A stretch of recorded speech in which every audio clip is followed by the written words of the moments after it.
Welcome, ladies and gentlemen, to the Yuba Probation Podcast, a brand new podcast series highlighting the men and women who work at the Yuba County Probation Department and their efforts to make Yuba County a better place through some of the initiatives we have here at the department. I'm Senior Deputy Probation Officer Jarod Reed, and today I'm honored to be joined by our Chief, Jim Arnold, who's been kind enough to be the guinea pig for this brand new podcast series. How you doing today, Chief? I'm doing great. Thank you, Jarod. Thank you for having me. Hey, thank you for being here. Yeah, absolutely. This is good stuff. I appreciate it. A little nervous about being the first?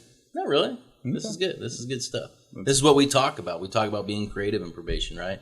Create things that's going to make our community better, make us more successful in what we do. And so I'm very proud of you creating the podcast. And I know our coins mean a lot to our folks. And so I'd like to give you a coin this morning for being so creative and launching our new podcast. Thank you, Chief. I really do appreciate it. For those that don't know, these little challenge coins do mean a lot to us. I know other officers in the department display them. I display them on my desk as well. It truly is an honor. But I'm not going to take all the credit for this podcast. It actually came out of an adult unit meeting back in October. When someone just randomly, while we were talking about a radio spot that we had done for an event we were doing, said, we should just do a podcast. And next thing I know, Stephanie Bealey, who was my supervisor, came in the office, said, I think you should give it a shot, find out what it would take. And 6 months or so later, 5 months or so later, here we are with our very first podcast. It is exciting, a little bit scary. It's good stuff. It is good stuff. Yeah. Speaking of Stephanie, she's who made this wonderful backdrop that we're using here, this beautiful American flag sign. And I'm going to let you talk a little bit about the badges. So Stephanie approached us. Stephanie, who's the supervisor in our adult unit, approached me some time back ago, and she wanted to do something to kind of talk about our region approach in our new juvenile hall being built. And so she asked if she could approach Sutter, Colusa, and Yuba counties and get some of the badges that were lined to be destroyed and get those badges and make them the stars on a flag. And so this is a absolutely beautiful piece of art. Very proud of Stephanie putting this together. And it will be displayed in our new juvenile hall once it's completed. Yeah, it is absolutely gorgeous. I know the video will not do it proper justice.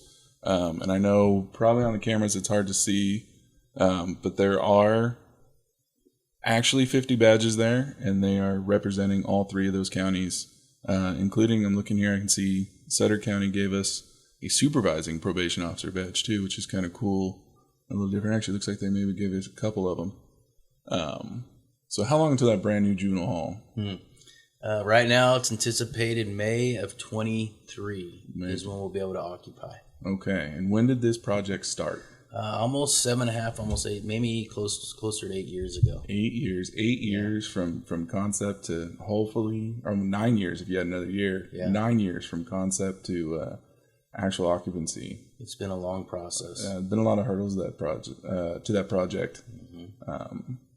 How many different chiefs have there been involved in this project during that time? I think Colusa might be on their third chief, and Sutter is either on their third or fourth chief since we started the project. So I'm kind of the last man standing from the beginning. The last man standing. Yeah. You've made it. You've persisted, sir. Yeah. Congratulations. Yeah, right? Yeah. When did you become chief probation officer here in Yuba County? 2009. 2009. Yes. So 13 years of guiding the ship here. Yeah, close to 13 years now, yes. Okay. And how many chiefs statewide have there been? Since I've become chief, have maybe retired? Yeah, come and gone. And I guess would be 80, maybe upwards of 100 chiefs have come and retired since I became chief. Some, as I mentioned, multiple chiefs in the same county. So yeah, I would say upwards of maybe 100. Yeah. There's only 59 of you in the entire state, correct? That's right. Yeah, so that's a decent amount of turnover in just 13 years if you think about it. Yeah, and some were ready to retire, and it's just their time was there to retire, and others left possibly because of a massive legislative change. And I think sometimes chiefs look at legislative change as an opportunity for someone new to come in and lead with fresh ideas and whatnot. And AB 109 was a prime example. I think when AB 109 hit, which is almost a foreign word to us anymore, a lot of chiefs said, you know what, this needs a new fresh of eyes, and so let's get new chiefs in here to tackle on that massive legislation. Explain AB 109 a little bit more and some of the challenges that did create. Well, we could spend a whole podcast explaining it, but in a nutshell, it took place in 2011, and the state gave us, through parole, a large percentage of their responsibilities was pushed back onto the locals. Mm-hmm. The challenge is, I think for us, our department took it in stride. Our folks love a challenge, and they realize it was a good change, and they're willing to get in after it. I think the challenge kind of with me came because as a fairly newer chief, and a lot of staff kind of looked at it as if this was my change. And it took a little while to flesh that out and for them, everybody to realize, no, this is statewide legislative change, not Jim Arnold's change. Yeah.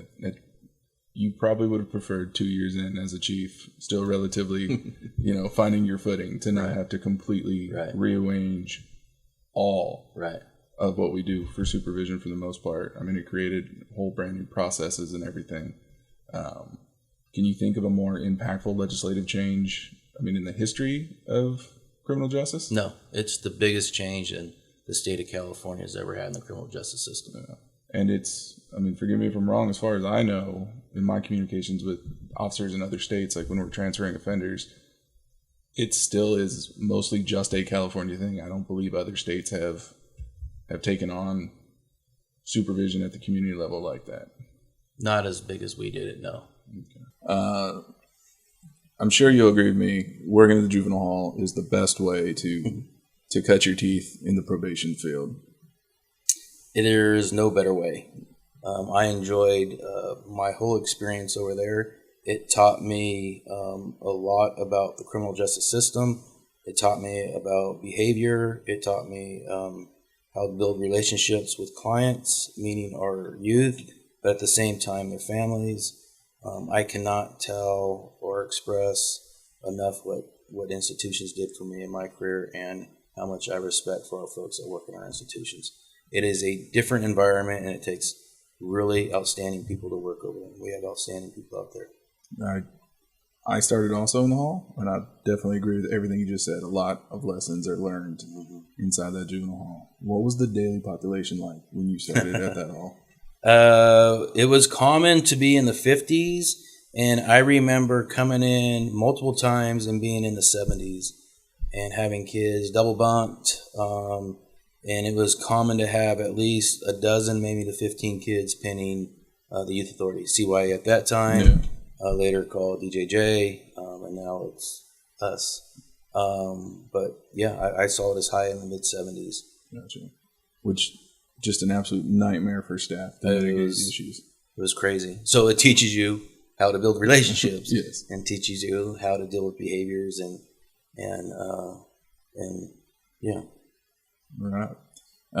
You brought up DJJ's closing. For those that aren't following the conversation, that's basically state prison for children. It's now going to be at our juvenile hall. So what kind of struggles or challenges you see that facing our department? I don't think we necessarily have struggles. The challenges are just creating environments that could best serve that population. I think we have a great campus where we could accomplish that. It's just a matter of building out some more infrastructure to provide different levels of security for the kids coming in. But I think, again, typical Yuba County probation, people rising up to the challenge and look forward to the challenge. And so we're going to do really well with it. Was it a convenience that we're building a brand new hall as you're getting the news, or was it great, thank you for this piece of news after we've already had the architects finish all the plans? Yeah. Let's go with the little both. Yeah, it'd have been nice to know this was coming down the pike prior to us actually starting the build with the institution.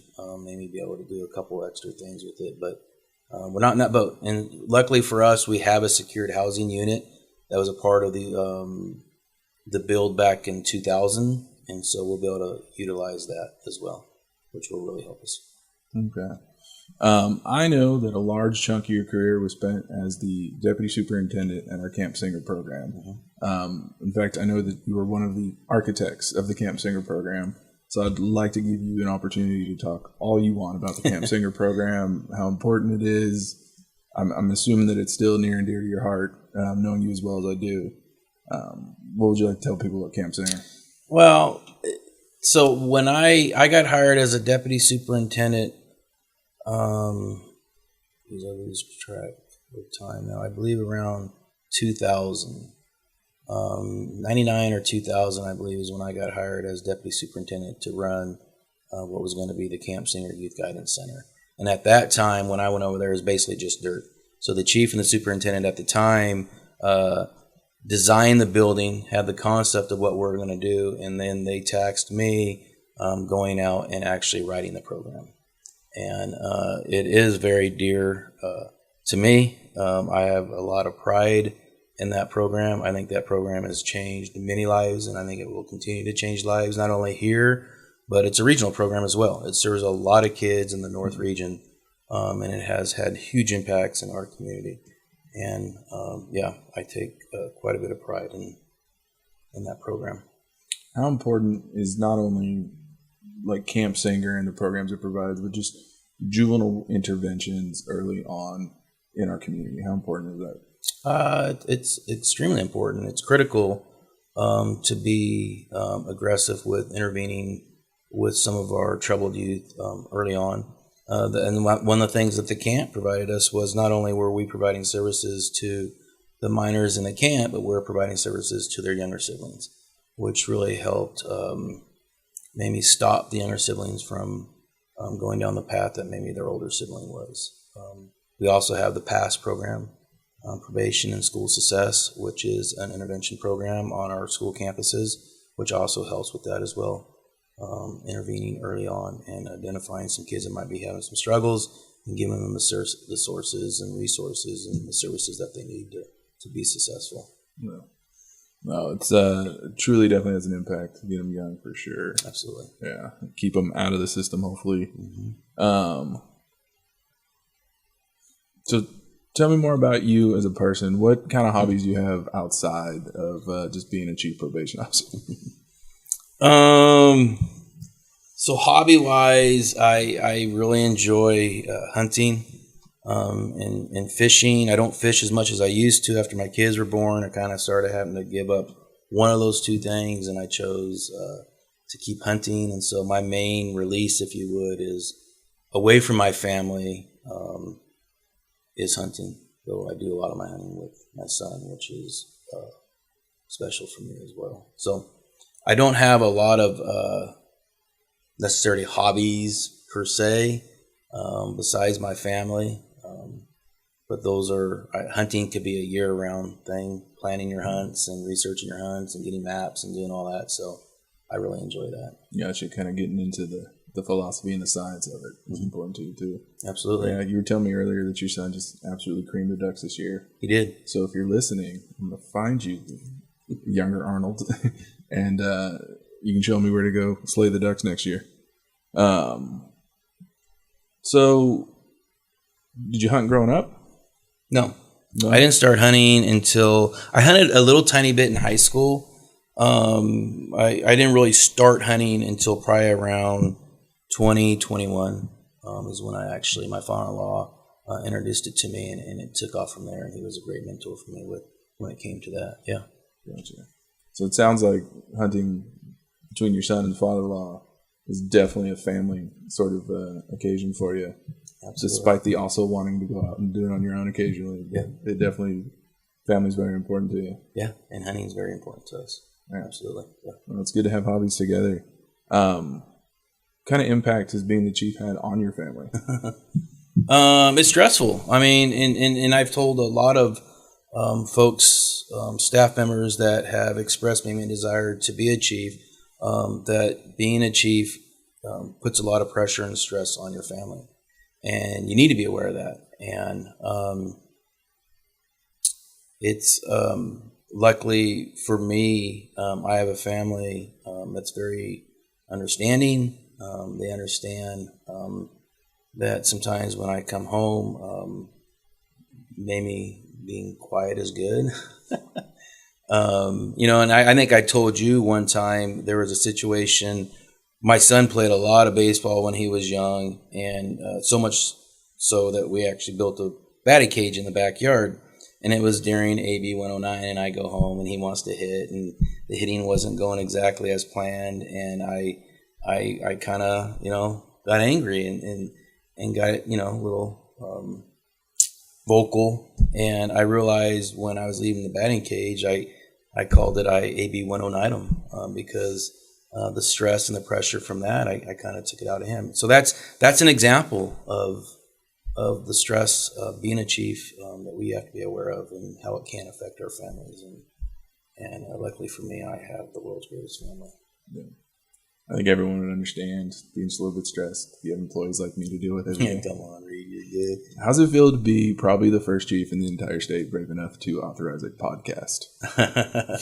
I don't know if another department has done it. I know that CPOC has talked about it. But this is it, man. This is what we talk about, being creative. And we always talk that you have a mission statement and you have a vision and everything. But in reality, if you want to really make it simple, for us, what we talk about is treat people good. And that means treat clients good and treat your staff good and the people you work with and outside agencies. Be honest. And what that means is that when you make a mistake, we can fix it. Just be honest about it. And then the last one, be creative. And we want our folks to be creative, and it doesn't matter if it's building out a podcast or it's simple as passing out water on the corner on hot days. Just be creative and do something. Yeah. And we take great pride in that. Just from a structural standpoint for the department, what do you think is more important? Ideas that come from the top and filter down, or ideas that actually well up from line staff and build from there? Line staff. It takes ownership. I mean, and it's fun to watch people build a program or create something and own it. And that's why those types of programs could be very successful, is when you own it. If it's just coming down from the top, pushing it down to line staff saying we want to do this, and people don't really want to buy into it or have ownership, it could be a struggle. But I've been approached many times with ideas, and I get excited about it and let's go. And even sometimes knowing that maybe that idea won't be successful, but go try it. Let's see what happens. And I learned that working in the camp with staff members that want to always do things in the camp and make it better, and let them go. Let your people do their job, and they will do a great job. Okay. Definitely sounds like a good management philosophy. So I see that you brought a couple books with you today. Mm-hmm. I know that you've brought these books up in numerous meetings. I'm actually have read that top one that you brought there, and I'm in the middle of reading that bottom one you got. So I'm going to give you a little bit of opportunity. What do you do to study your craft of leadership, and what is like your leadership philosophy? I don't know, and that'd be a great question to ask you or ask staff. What is my philosophy? I don't know if I necessarily have a philosophy. I know what I believe in, and what I believe in is that we have to build a culture that makes the employees first, and it makes their families first. And we always talk about being a family-first department, and that's what we are. I've always said if employees are not happy at home and they're not taking care of their home, then they're not going to be happy here, and they're not going to be taking care of stuff here. And so I think there has to be this balance, and we have to have an environment here where staff know that their family always comes first. But also what's critical to us and who we are is being a team. And anytime I push something out to staff through an email or whatnot, it always talks about team, and it always says our team. And it says us. It never says I, me. It's we, us, our, and it's always based off a team. And you said that you might ask about books, and you go to trainings and everybody talks about, read this book, the top 5 characteristics of a great leader, and those are all good things. I'm not saying they're not, but by far and away, the best leadership book I've ever read is called Legacy by James Kerr. And what it is, it's about the All Blacks, which is a rugby team out of New Zealand.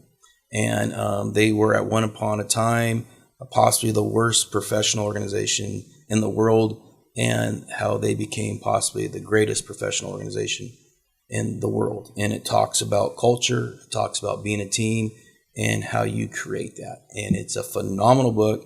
And I know there's many people in our department that have read it. I've given it to a lot of people outside of our department. And it's a great read. It's a great read if you're a sports fan. It's a great read if you just want to learn about how to build culture and how to build a team and character and integrity, ethics. And it's basically our playbook. If people want to know about Yuba County Probation and what we're trying to accomplish and how we accomplish it, you read the book Legacy, and you'll find out. And then recently I actually read Leadership Strategy and Tactics by Jocko Willink, who's an ex-Navy SEAL. And why I really love this book and recommend this book is that it really validates legacy. It really talks about how you build a culture and how the team atmosphere within that culture is number one. And the player or the soldier or the PO is the priority. If they're okay and they're doing well emotionally and physically, then your clients are going to do well. It's funny, when I worked at the camp, I never left the camp in the evenings asking myself, are the youth doing well? I asked myself, are the staff doing well? And if I knew I could answer yes, then I knew the kids were doing well. So, yeah. I would definitely say from day one, every meeting, we're a family, but more importantly, take care of your family first. And I know I've felt that from you guys. I had a son that had medical issues when he was born, and one of the first texts that I got was from you. The next one came from the assistant chief, my program managers, my supervisors, everyone checked in. And it's, I know that I'm lucky enough to work at a department that has that level of support, because there are other departments where the chief doesn't have the personal cell phone numbers of any of his DPOs, much less is texting them at like 11 o'clock at night. Hey, everything good? You need anything? So that was fantastic. If anyone out there doesn't know who the All Blacks from New Zealand are, when you're done watching this YouTube video, type in the word Haka, Haka, and they're going to come up. And it is the coolest thing in sports. I'm sure you'll agree. There is not a pregame ritual cooler than a New Zealand Haka. Yep, I agree. And there's other, the University of Hawaii does it. Their football team does it before kickoff, and I've been there to see that, and it's chilling. It's awesome. Yeah, truly amazing, and just truly speaks to not only the incorporation of their culture into their athletics, but then developing that culture before every game. Their captain leads it. They stare right at the other team and do it. It's truly an amazing experience. It'd be cool to see live. Yeah, absolutely. I remember in the Olympics a few years ago, the New Zealand basketball team did it before playing Team USA. And, multi-million-dollar Team USA professional athletes just wide-eyed, like, what are we about to play? Like, and I'm sure they killed New Zealand, but still, it was like, oh, these guys mean some business here. Yeah, good stuff. Yeah, absolutely. So you've talked a lot about in meetings and stuff like that about Jocko Willink and the Navy SEALs. What other things have you gotten out of Jocko Willink or just Navy SEAL tactics before? I know you told me that they're an organization that you truly admire. I think the number one thing is I'm repeating myself now, just how they work together as a team, and they trust one another, they believe in one another, they support one another, but they also hold one another accountable. And that's also a big thing, right? If I want to make Jarod Reed a better officer, then I need to hold you accountable, and I need to be honest with you about you. And I think that's extremely important. And I think that's what we try to do here at our department. And we preach that message to all the managers here, is that if you want to see people be successful, then you need to be honest with them. You need to tell them where they're at. That's critical. And I think the Navy SEALs do an excellent job with that. Yeah. Speaking of accountability, you asked me this question once in a supervising interview. I want to hear your answer. What's worse for a department, an underperforming employee or a employee who goes around just saying bad things about management and coworkers? The latter, absolutely. I think underperforming employees, we could do everything in our power to bring up their performance. We could help train them. We could do a lot of things. We can mentor them. But when you have employees that simply want to go against our culture, it's crippling to our department. Okay. What advice would you give a young PO or a young JCO right now, particularly in this atmosphere? Well, to be successful or like progress in a department, or it seems simple, right? Just do a good job. But in reality, if you just come to work on time and you leave on time and you just simply worry about yourself and do your job, you'll automatically separate yourself from a lot of people if you do those things. I think one of the things through my career that I've seen that's really tripped people up that want to progress in our culture is when they start concerning themselves with what the managers or their supervisors are doing behind closed doors. And they start creating perceptions in their head about what actually is being done. And through my experience, 98+% of the time, their perceptions are wrong. And it derails them because they act off their perceptions. And their perceptions simply aren't very accurate. And it derails them instead of just do your job. It's funny because I think I've told you before, the best evaluation I ever got when I was a deputy probation officer, and I got a really good evaluation to the point I'm like, wow, this is unbelievable. And I asked the manager why. I still have my struggles and whatnot. And he goes, well, because you're never in my office and you just do your job. Just do your job. And he goes, that's really kind of unheard of. Right. And so that's the advice. Just do your job. And don't worry about the people around you. Don't worry about what you think the chief is doing or the managers are doing, because you're probably going to guess wrong. And then you're going to act off wrong information or a wrong perception, and you're going to struggle. So that would be the best advice I could give. That'd be the advice I give to my own kids. The other thing is figure out a way to separate yourself. My daughter is now working for Ping in Phoenix. It's a huge company. And the first thing I told her is try to figure out a way to separate yourself, and you get noticed. Gotcha. We're running short on time, but I want to give you the opportunity to explain the 20-60-20 rule. 20-60-20, through my experience being a manager, is that when you take a team, you take an agency, and this is just me, this is my opinion. It's not a fact. It's just my opinion. Is that 20% of the department will be elites. They'll just absolutely do their job. They crush it. They just get after it. 60% come in, they do their job, and they go home. And then 20% at the bottom are the ones that cause all your issues. And you have to ask yourself sometimes as an employee where you're at. Are you at the top 20? Are you in the middle 60 or the bottom 20? Obviously, the top 20, if you want to, if you have higher aspirations, is great. That 60 is also great, because without that 60, we don't survive. And there's nothing wrong with just wanting to come to work and do your job and go home. We have to have that to survive. But if you're in that bottom 20, you need to take an inward look at yourself. Yeah, that's what that means. How to figure out how to get out of that bottom 20. And that's just me. Yeah. That's not. They didn't read that in a book or anything like that. But after 20 plus years being a manager, I'm pretty confident in that statement. Pretty confident in that model. All right. I'd like to thank you for being brave enough to come on the initial podcast and give this a run. I hope everyone out there has enjoyed our conversation. Give me a handshake for coming. Appreciate it, sir. Before we go, I would like to announce to the community out there, come see us at the Bach-Eye Festival. We're going to be at the Yuba County Library from 10 to 12 on March 5th.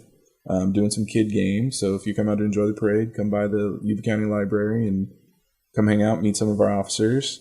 We also are going to be in local schools this week doing Read Across America.